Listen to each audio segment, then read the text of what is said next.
Theorem of total probability. അപ്പോൾ ഈ theorem പറയുന്നതിന് മുന്നേ ആയിട്ട് നമുക്ക് പാർട്ടീഷൻ എന്താണെന്നൊന്ന് നോക്കാമേ. Partition of a sample space. A set of events E1, E2, etc. En is said to represent a partition of sample space S if അപ്പോൾ ഒരു സെറ്റ് ഓഫ് ഈവൻസിനെ ഒരു സാമ്പിൾ സ്പേസ് എസിൻ്റെ പാർട്ടീഷൻ എന്ന് പറയണമെങ്കിൽ if EI intersection EJ is equal to null set. ഏത് രണ്ട് events എടുത്താലും അത് ഡിസ്ജോയിൻ്റ് ആയിരിക്കും. പെയർ വൈസ് ഡിസ്ജോയിൻ്റ് ആയിരിക്കണം. ഏത് രണ്ട് ഈവൻസ് E1, E2, En ഏത് രണ്ടെണ്ണം എടുത്ത് നമ്മൾ ഇൻ്റർസെക്ഷൻ എടുത്താൽ അത് ഡിസ്ജോയിൻ്റ് ആയിരിക്കും. നൾ സെറ്റ് കിട്ടണം. അതായത് ഡിസ്ജോയിൻ്റ് ഈവൻസ് ആയിരിക്കണം. I not equal to J, I, J equal to 1 to up to N. ഏത് ഡിഫറെൻറ്റ് ഈവൻസ് രണ്ടെണ്ണം എടുത്താലും അത് ഡിസ്ജോയിൻ്റ് ആയിരിക്കണം. അതുപോലെ രണ്ടാമത്തത് എക്സ്ഹോസ്റ്റീവ് ആയിരിക്കണം. അതായത് E1 union E2 union etcetera En sample space S കിട്ടണം. ഈ ഇവൻസിൻ്റെ എല്ലാ യൂണിയൻ എടുക്കുമ്പോൾ സാമ്പിൾ സൈസ് എസ് കിട്ടുകയും വേണം. അടുത്തത് probability of EI greater than 0 for all I equal to 1 to up to N. ഓരോ ഇവൻറ്റിൻ്റെയും പ്രോബബിലിറ്റി ഒരു പോസിറ്റീവ് ക്വാണ്ടിറ്റി ആയിരിക്കുകയും വേണം. അങ്ങനെയാണെങ്കിൽ ആ ഇവൻസിനെ നമുക്ക് സാമ്പിൾ സ്പേസിൻ്റെ പാർട്ടീഷൻ എന്ന് പറയാം. അടുത്താണ് theorem of total probability. Let set E1, E2, etc. En B A partition of sample space S. അതായത് ഇതെല്ലാം പെയർ വൈസ് ഡിസ്ജോയിൻ്റ് ആയിരിക്കണം. അതുപോലെ തന്നെ ഇതെല്ലാം യൂണിയൻ എടുക്കുമ്പോൾ എസ് കിട്ടണം. നോൺ സീറോ പ്രോബബിലിറ്റിയും ആയിരിക്കണം. എന്ന് പറഞ്ഞാൽ positive probability greater than 0 positive പ്രോബബിലിറ്റിയും ആയിരിക്കണം. അങ്ങനെയാണെങ്കിൽ let A B any event associated with S. ഈ എസ്സുമായിട്ട് അസോസിയേറ്റ് ചെയ്തിരിക്കുന്ന വേറൊരു ഇവൻ്റാണ് എ എന്ന് വിചാരിക്കുക. അങ്ങനെയാണെങ്കിൽ ആ എ നടക്കാനുള്ള probability of A is equal to probability of E1 into probability of A given E1. E1 എന്ന ഇവൻറ്റ് നടക്കാനുള്ള probability into conditional probability A given E1 എന്ന് വെച്ചാൽ E1 നടന്നെങ്കിൽ ഇനി എ നടക്കാനുള്ള പ്രോബബിലിറ്റി എന്താണ്, പ്ലസ് അടുത്ത് E2 into conditional probability A given E2. അതായത് E2 എന്ന ഇവൻറ്റ് നടന്നെങ്കിൽ ഇനി എ നടക്കാനുള്ള പ്രോബബിലിറ്റി എന്താണ്, probability of A given E2 etcetera probability of En into probability of A given En. അപ്പോൾ നിങ്ങൾക്ക് ഇതിപ്പോൾ ഇത്രയും പറയുമ്പോൾ പെട്ടെന്നൊന്നും മനസ്സിലാവാൻ ചാൻസ് ഇല്ല, പ്രത്യേകിച്ച് മനസ്സിലാവാൻ ചാൻസ് ഒന്നുമില്ല. എങ്കിലും നമുക്ക് ഒരു കാര്യം ഓർക്കുക. അപ്പോൾ ഒരു ഈവൻറ്റ് നമുക്ക് നടക്കാനുള്ള പ്രോബബിലിറ്റി കണ്ടുപിടിക്കണം. അപ്പോൾ അതുമായിട്ട് കണക്റ്റഡ് ആയിട്ട് വേറെ കുറേ ഇവൻറ്റ്സ് ഒക്കെ ഉണ്ട്. അതായത് നമുക്ക് കണ്ടുപിടിക്കാനുള്ള ഇവൻറ്റുമായിട്ട് കണക്ട് ചെയ്ത് വരുന്ന വേറെ കുറേ ഇവൻറ്റ്സ് എല്ലാം ഉണ്ട്. അങ്ങനെയാണെങ്കിൽ ഇതെല്ലാം തമ്മിൽ കണക്റ്റഡ് ആണെങ്കിൽ ഈ അണ്ടർ ഓൾ ദീ സർക്കംസ്റ്റൻസസ് ഈ എല്ലാ ഇവൻറ്റ്സിൻ്റെയും നടന്നില്ല എന്ന എല്ലാ സർക്കംസ്റ്റൻസിൻ്റെ ഇടയിൽ നമ്മൾ റിക്വയർഡ് ഇവൻറ്റ് നമുക്ക് കണ്ടുപിടിക്കാനുള്ള ഇവൻറ്റ് നടക്കാനുള്ള പ്രോബബിലിറ്റി എന്താണ്. അപ്പോൾ അതാണ് ഈ ഫോർമുല കൊണ്ട് നമ്മൾ ചെയ്തത്. എല്ലാ കണ്ടീഷൻസും പോസിബിളായിട്ടുള്ള എല്ലാ കണ്ടീഷൻസും നമ്മൾ നോക്കി എല്ലാ പോസിബിലിറ്റീസും നോക്കിയിട്ട് ആ എല്ലാ പോസിബിലിറ്റീസും കൂടി ചേർത്ത് കൂട്ടിയെടുക്കുന്നതാണ് തിയറം ഓഫ് ടോട്ടൽ പ്രോബബിലിറ്റി. അപ്പോൾ ഒരു എക്സാമ്പിൾ നമുക്ക് നോക്കാം, അപ്പം മനസ്സിലാവും കുറച്ചും കൂടി. A person has undertaken a construction job. ഒരു കൺസ്ട്രക്ഷൻ ജോബ് നടത്തുകയാണ് ഒരാൾ. The probabilities are 0.65 that there will be a strike. Strike ഉണ്ടാവാനുള്ള പ്രോബബിലിറ്റി, ഇപ്പോൾ കൺസ്ട്രക്ഷൻ ഫീൽഡിൽ ഒരു കൺസ്ട്രക്ഷൻ നടത്തുകയാണ്, അങ്ങനെയാണെങ്കിൽ അവിടെ സ്ട്രൈക്ക് ഉണ്ടാവാനുള്ള പ്രോബബിലിറ്റി 0.65 ആണ്. 0.80 that the construction job will be complete on time if there is no strike. Strike ഒന്നും ഇല്ല എന്നുണ്ടെങ്കിൽ സമയത്ത് ജോബ് കംപ്ലീറ്റ് ചെയ്യാനുള്ള പ്രോബബിലിറ്റി 0.80 ആണ്. And 0.32 that construction job will be complete on time if there is A strike. അപ്പോൾ strike നടന്നാൽ സമയത്ത് complete ചെയ്യാനുള്ള പ്രോബബിലിറ്റി 0.32 ആണ്. Determine the probability that construction job will B completed on time. എന്നാൽ നമുക്ക് കണ്ടുപിടിക്കാനുള്ളത് സമയത്ത് തന്നെ ഈ ജോലി തീർത്തു, സമയത്ത് തന്നെ ഈ ജോലി തീരാൻ ഉള്ള പ്രോബബിലിറ്റി എന്താണ്, ഓൺ ടൈം സമയത്ത് തന്നെ ഈ ജോലി കംപ്ലീറ്റ് ചെയ്യാനുള്ള പ്രോബബിലിറ്റി എന്താണെന്നാണ് കണ്ടുപിടിക്കാനുള്ളത്. ഇവിടെ നോക്കിയേ, അപ്പോൾ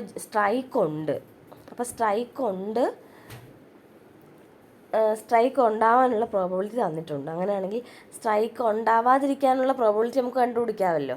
സ്ട്രൈക്ക് ഉണ്ടാവാനുള്ള പ്രോബബിലിറ്റി അറിയാമെങ്കിൽ അതിൻ്റെ കോംപ്ലിമെൻ്റാണ് സ്ട്രൈക്ക് ഉണ്ടാവാതിരിക്കാനുള്ള പ്രോബബിലിറ്റി. അത് നമുക്ക് കണ്ടുപിടിക്കാം.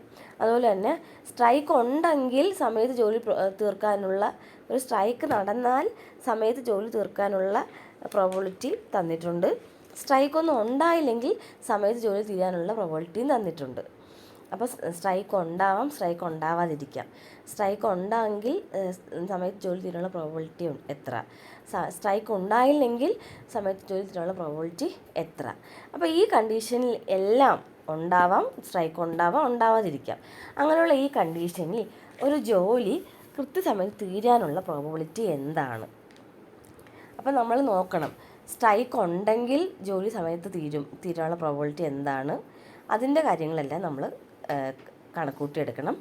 അതിൻ്റെ കൂടെ സ്ട്രൈക്ക് ഇല്ല എങ്കിൽ ജോലി കംപ്ലീറ്റ് ചെയ്യാനുള്ള പ്രോബബിലിറ്റി എന്താണ്, അപ്പോൾ അതിൻ്റെ കാര്യങ്ങളെല്ലാം ഞങ്ങൾ കാൽക്കുലേറ്റ് എടുക്കണം. ഈ എല്ലാ പോസിബിലിറ്റീസും കൂടെ ടോട്ടലായിട്ട് കൂട്ടിയെടുക്കുമ്പോൾ ആണ് നമുക്ക് ടോട്ടൽ പ്രോബബിലിറ്റി, അതായത് ജോലി തീരാനുള്ള പ്രോബബിലിറ്റി കിട്ടുന്നത്. അപ്പോൾ നമുക്കിവിടെ ടോട്ടൽ പ്രോബബിലിറ്റിയാണ് അപ്ലൈ ചെയ്യുന്നത്. ഈ എല്ലാ സ്ട്രൈക്ക് ഉണ്ടാവാം, ഉണ്ടാവാതിരിക്കാം, ആ എല്ലാ സർക്കംസ്റ്റൻസിലും വെച്ച് സമയത്ത് ജോലി തീർന്ന് കിട്ടാനുള്ള പ്രോബബിലിറ്റി എന്ത്, ഇതാണ് നമുക്ക് കണ്ടുപിടിക്കാനുള്ളത്. അപ്പോൾ നമുക്ക് let A B the event that the construction job will B completed on time. സമയത്ത് തന്നെ ജോലി തീർന്നു ആ ഇവൻറ്റിനെ നമ്മൾ എ ആയിട്ട് എടുക്കുന്നു. Let be B the event that there will be a strike. അങ്ങനെയാണെങ്കിൽ സ്ട്രൈക്ക് ഉണ്ട് എന്നുള്ള ഇവൻറ്റ്, സ്ട്രൈക്ക് ഉണ്ടെന്നുള്ള ഇവൻറ്റ് നമ്മൾ ബി ആയിട്ട് എടുക്കുന്നു. നമുക്ക് പ്രോബബിലിറ്റി ഓഫ് എ ആണ് കണ്ടുപിടിക്കാനുള്ളത്. ഇനി അപ്പം പ്രോബബിലിറ്റി ഓഫ് ബി തന്നിട്ടുണ്ട്. സ്ട്രൈക്ക് ഉണ്ടാവാനുള്ള പ്രോബബിലിറ്റി 0.65 ആണ് തന്നിട്ടുണ്ട്.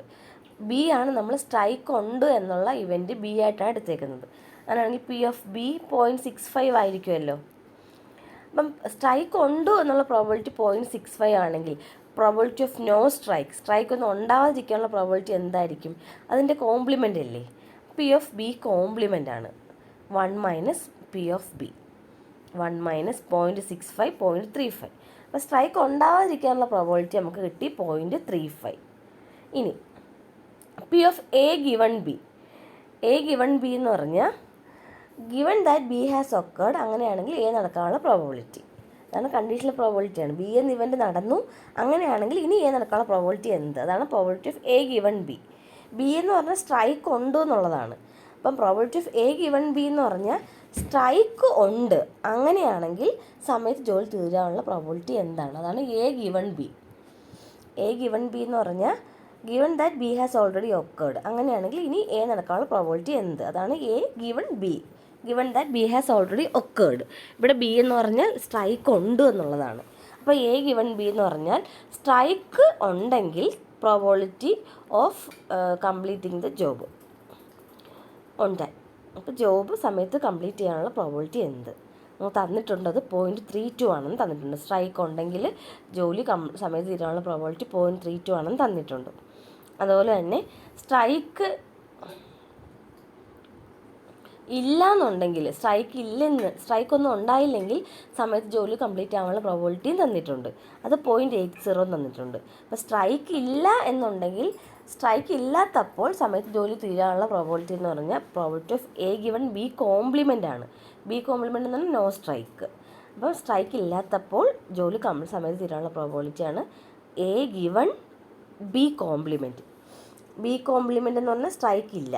അപ്പോൾ സ്ട്രൈക്ക് ഇല്ല, അങ്ങനെയെങ്കിൽ ഇനി സമയത്ത് ജോലി തീരാനുള്ള പ്രോബബിലിറ്റി എന്നതാണ് എ ഗിവൺ ബി കോംപ്ലിമെൻറ്റ്, അത് 0.80 എന്ന് തന്നിട്ടുണ്ട്.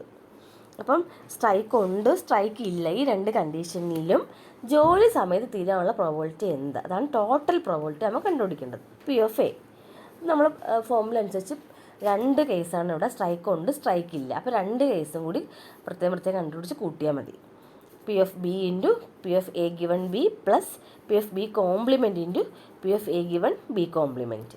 അപ്പോൾ എല്ലാം സബ്സ്റ്റിറ്റ്യൂട്ട് ചെയ്യുക. P of B 0.65 into A given B 0.32 plus P of B compliment 0.35 into A given B compliment 0.80.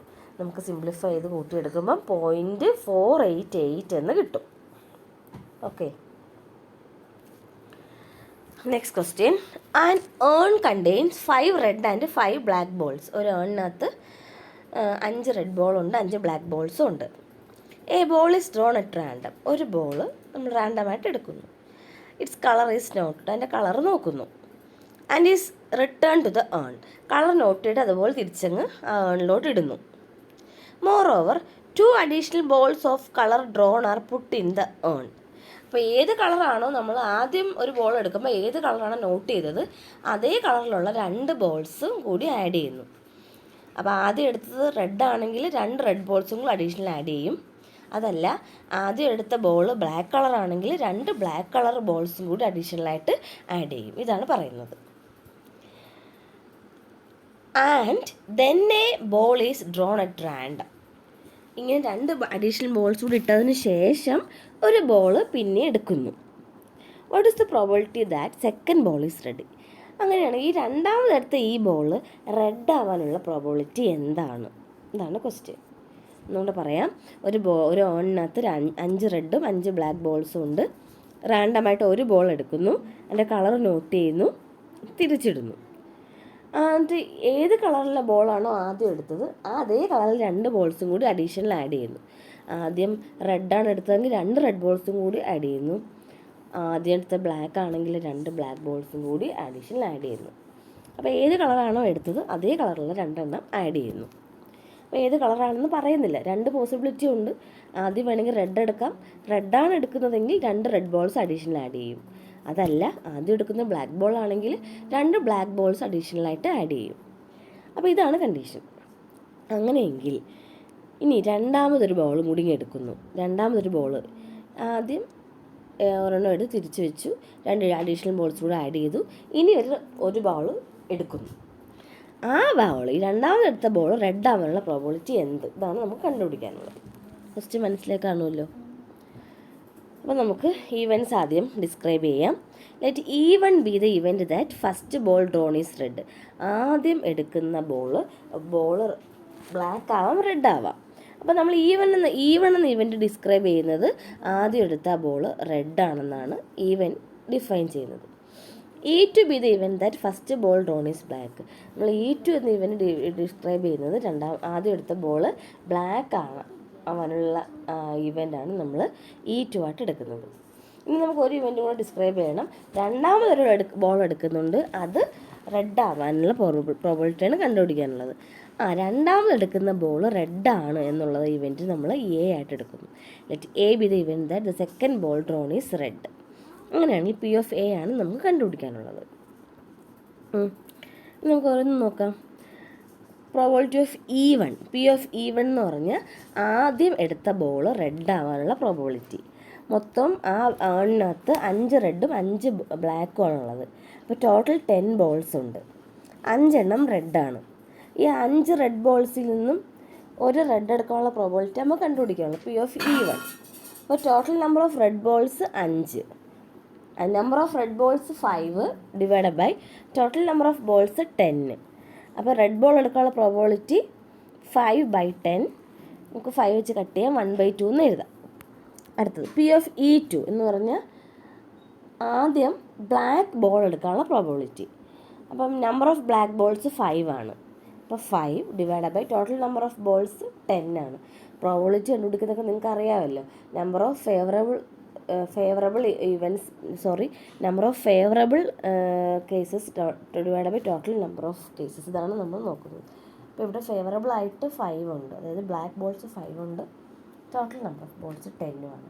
അപ്പം ബ്ലാക്ക് ബോൾ എടുക്കാനുള്ള പ്രോബിലിറ്റി 5/10, കട്ട് ചെയ്യുമ്പോൾ 1/2 എന്ന് വരും. ഇനി P of A given even എന്ന് വെച്ചാൽ എന്തുവാ? ഈ given that even has already occurred. അങ്ങനെയാണെങ്കിൽ ഇനി എ നടക്കാനുള്ള പ്രോബിലിറ്റി എ ഗിവൺ ഈവൺ എന്ന് പറഞ്ഞാൽ ഗിവൺ ഈവൺ ഒക്കർ എന്ന് പറഞ്ഞാൽ ഈവൺ എന്ന് പറഞ്ഞാൽ ആദ്യം റെഡ് ബോൾ എടുക്കുന്നു എന്നാണ്. ആദ്യം റെഡ് ബോൾ എടുത്തു, അങ്ങനെയാണെങ്കിൽ രണ്ടാമതും റെഡ് എടുക്കാനുള്ള പ്രോബിലിറ്റി, അതാണ് എ ഗിവൺ ഈവൺ. ഈവൺ എന്ന് പറഞ്ഞാൽ ആദ്യം എടുക്കുന്ന ബോൾ റെഡാണ്, ഇതാണ് ഈവൺ. എ എന്ന് പറഞ്ഞാൽ രണ്ടാമത് എടുക്കുന്ന ബോൾ റെഡാണ്.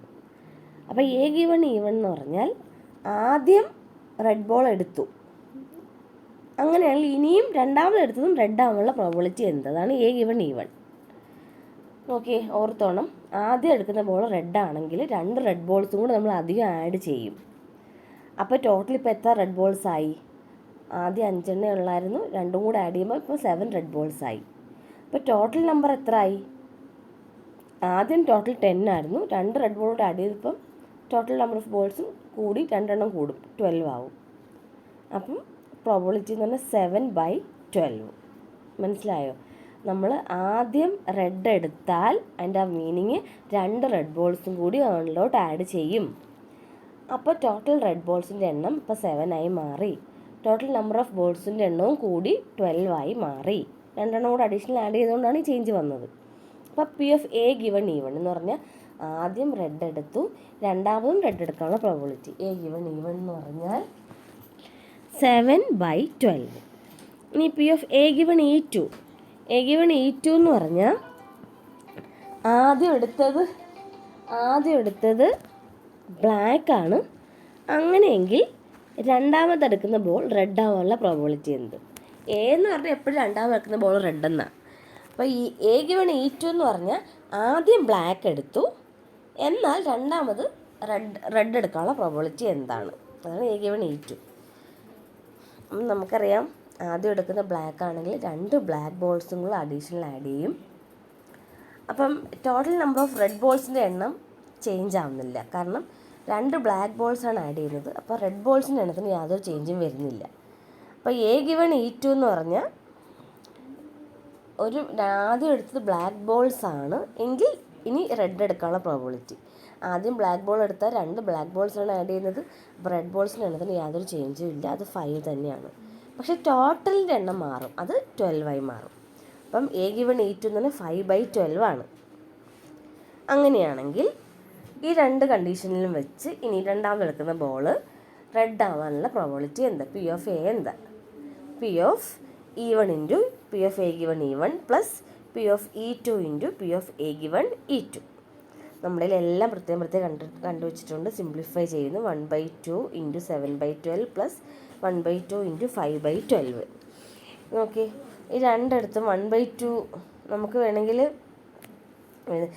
രണ്ടും ബ്ലാക്ക് ഫ്രാക്ഷൻസ് ആണ്, ഡയറക്റ്റായിട്ട് നമുക്കങ്ങ് സിംപ്ലിഫൈ ചെയ്യാവുന്നതേ ഉള്ളൂ. 2 ഇൻറ്റു 24 ആണ് രണ്ടിടത്തും ഡിനോമിനേറ്റർ വരുന്നത്. അപ്പോൾ ന്യൂമറേറ്റർ അങ്ങ് മൾട്ടിപ്ലൈ ചെയ്ത് കൂട്ടിയാൽ മതി. അപ്പോൾ 7 + 5/24 എന്ന് തന്നെ വരും. കട്ട് ചെയ്യുമ്പം 1/2 എന്ന് വരും. ഞാനിവിടെ കുറച്ച് എളുപ്പത്തിന് 1/2 രണ്ടിടത്തുനിന്ന് കോമൺ എടുത്തു. 7/12 + 5/12 എന്ന് വന്നു. 7/12 + 5/12 എന്ന് പറഞ്ഞാൽ ലൈക്ക് ഫ്രാക്ഷൻസ് ആയിട്ട് ന്യൂമറേറ്റർ അങ്ങ് കൂട്ടുമ്പം 7 + 5 12 തന്നെയാണ്. ഡിനോമിനേറ്റർ കോമൺ ഡിനോമിനേറ്റർ 12 എന്ന് വരും. 12/12 1 ആണ്. 1/2 ഇൻറ്റു 1 1/2 എന്ന് കിട്ടും. എങ്ങനെ വേണമെങ്കിലും നിങ്ങൾക്ക് സിംപ്ലിഫൈ ചെയ്യാം. ലൈക്ക് ഫ്രാക്ഷൻസ് ആയിട്ട് നേരിട്ട് ആഡ് ചെയ്താൽ മതി. അപ്പോൾ നമുക്ക് നേരിട്ട് ഞാനങ്ങ് മൾട്ടിപ്ലൈ ചെയ്ത് ആഡ് ചെയ്യുവാണെങ്കിൽ 7 + 5/24 എന്നാണ് വരുന്നത്. അതായത് 12/24 1/2 എന്ന് വരും. എങ്ങനെ വേണമെങ്കിലും ചെയ്യാം. എന്തായാലും ആൻസർ 1/2 എന്ന് കിട്ടും. ഓക്കെ.